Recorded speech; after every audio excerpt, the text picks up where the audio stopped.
ছোট্ট বন্ধুদের আজ শোনাব আরও একটি মজার গল্প। নরহরি দাস, লেখক উপেন্দ্রকিশোর রায়চৌধুরী। যেখানে মাঠের পাশে বন আছে আর বনের ধারে মস্ত পাহাড় আছে, সেইখানে একটা গর্তের ভিতরে একটি ছাগলছানা থাকত। সে তখনও বড় হয়নি, তাই গর্তের বাইরে যেতে পেত না। বাইরে যেতে চাইলেই তার মা বলতো, চাস নে, ভালুকে ধরবে, বাঘে নিয়ে যাবে, সিংহে খেয়ে ফেলবে। তা শুনে তার ভয় হতো, আর সে চুপ করে গর্তের ভিতরে বসে থাকত। তারপর সে একটু বড় হলো, তার ভয়ও কমে গেল। তখন তার মা বাইরে চলে গেলেই সে গর্তের ভিতর থেকে উঁকি মেরে দেখত। শেষে একদিন একেবারে গর্তের বাইরে চলে এলো। সেইখানে এক মস্ত ষাঁড় ঘাস খাচ্ছিল। ছাগলছানা আর এত বড় জন্তু কখনো দেখেনি, কিন্তু তার শিং দেখেই সে মনে করে নিলে ওটাও ছাগল। খুব ভালো জিনিস খেয়ে এত বড় হয়েছে। তাই সে ষাঁড়ের কাছে গিয়ে জিজ্ঞাসা করলে, হ্যাঁ গা, তুমি কি খাও? ষাঁড় বললে, আমি ঘাস খাই। ছাগলছানা বললে, ঘাস আমার মাও খায়। সে তো তোমার মতো এত বড় হয়নি। ষাঁড় বললে, আমি তোমার মায়ের চেয়ে ঢের ঢের ভালো ঘাস অনেক বেশি করে খাই। ছাগলছানা বললে, সে ঘাস কোথায়? ষাঁড় বললে, ওই বনের ভেতরে। ছাগলছানা বললে, আমাকে সেখানে নিয়ে যেতে হবে। এ কথা শুনে ষাঁড় তাকে নিয়ে গেল। সেই বনের ভিতরে খুব চমৎকার ঘাস ছিল। ছাগলছানার পেটে যত ঘাস ধরল, সে তত ঘাস খেল। খেয়ে তার পেট এমনি ভারী হলো যে সে আর চলতে পারে না। সন্ধে হলে ষাঁড় এসে বললে, এখন চলো, বাড়ি যায়। কিন্তু ছাগলছানা কি করে বাড়ি যাবে? সে চলতেই পারে না। তাই সে বললে, তুমি যাও, আমি কাল সকালে যাব। তখন ষাঁড় চলে গেল। ছাগলছানা একটি গর্ত দেখতে পেয়ে তার ভিতরে ঢুকে রইল। সেই গর্তটা ছিল এক শেয়ালের। সে তার মামা বাঘের বাড়ি নিমন্ত্রণ খেতে গিয়েছিল। অনেক রাত্রে ফিরে এসে দেখে তার গর্তের ভিতর কিরকম একটা জন্তু ঢুকে রয়েছে।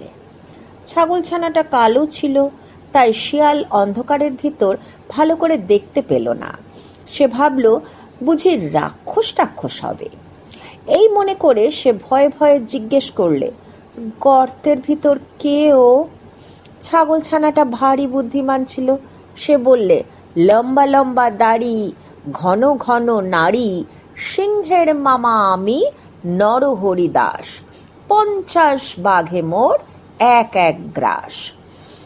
শুনেই তো শেয়াল বাবা গো বলে সেখান থেকে দে ছুট। এমন ছুট দিল যে একেবারে বাঘের ওখানে গিয়ে তবে সে নিঃশ্বাস ফেললে।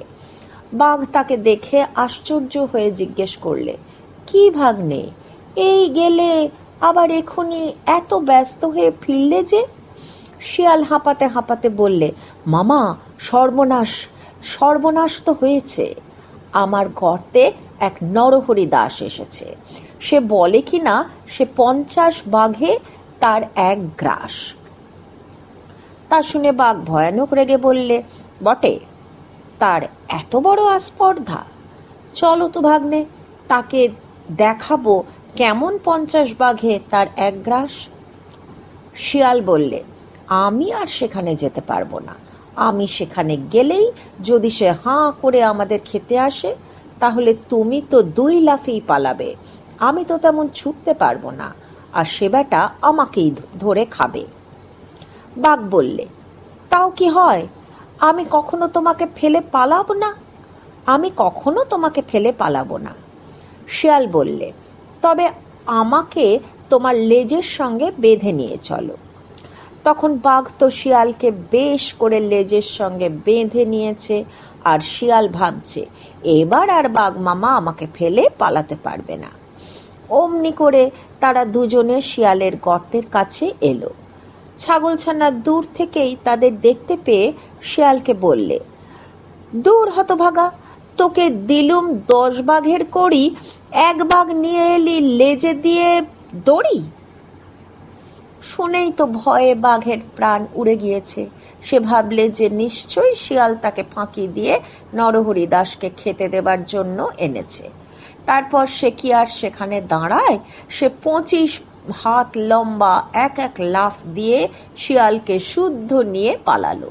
শিয়াল বেচারা মাটিতে আছাড় খেয়ে, কাঁটার আঁচড় খেয়ে, ক্ষেতের আলের ঠোক্কর খেয়ে একেবারে যায় আর কি। শিয়াল চেঁচিয়ে বললে, মামা আল, মামা আল। তা শুনে বাঘ ভাবে বুঝি সেই নরহরি দাস এলো, তাই সে আরো বেশি জোরে ছুটতে লাগলো। অমনি করে সারা রাত ছুটোছুটি করে সারা হলো। সকালে ছাগলছানা বাড়ি ফিরে এলো। শিয়ালের সেদিন ভারী সাজা হয়েছিল। সেই থেকে বাঘের উপর তার এমনি রাগ হলো, সে রাগ আর কিছুতেই গেল না। আজকের গল্পটি যদি তোমাদের ভালো লেগে থাকে তাহলে নিচে সাবস্ক্রাইব বাটনটা প্রেস করে সাবস্ক্রাইব করে দিও, আর প্লিজ একটু লাইক আর শেয়ার করো, কেমন? আর তোমাদের কেমন লাগছে কমেন্ট সেকশনে সেটা জানাতে ভুলো না কিন্তু।